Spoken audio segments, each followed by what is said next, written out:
একজন হচ্ছেন বাংলাদেশের এখন ইন্টারিম গভর্নমেন্টের প্রধান, আর একজন হচ্ছেন বাংলাদেশের লার্জেস্ট পলিটিক্যাল পার্টির প্রধান।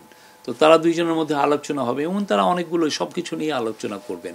এটা খুবই ইম্পর্টেন্ট একটা মিটিং বাংলাদেশের জন্য, বাংলাদেশের সামনের পলিটিক্যাল বাস্তবতার জন্য। পলিটিক্যাল যে আমরা আগামীতে দেখছেন যে ইলেকশনের একটা ডেট দেওয়া হয়েছে এপ্রিলে, তো এই ডেমোক্রেটিক ট্রানজিশনের জন্য এই মিটিংটা খুবই ইম্পর্টেন্ট।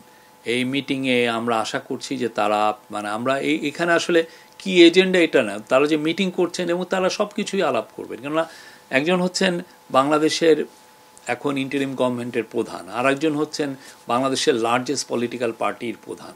তো তারা দুইজনের মধ্যে আলোচনা হবে এবং তারা অনেকগুলো সব কিছু নিয়ে আলোচনা করবেন এটা। এবং এটার প্রস্তুতি হিসেবে আজকে বিএনপির তরফ থেকে একজন অফিসিয়ালও এসেছিলেন, আমাদের সাথে উনি কথাও হয়েছে তাদের সাথে। তো কালকে আমরা আশা করছি যে 9টার মধ্যেই ওনারা আসবেন। আসার পরে একটা 1-to-1 মিটিং হবে। এই ক্ষেত্রে যদি ওনারা মনে করেন যে আরও অন্যান্য কেউ থাকবে, সেটা এই দুজন লিডারই এটা ডিসাইড করবেন।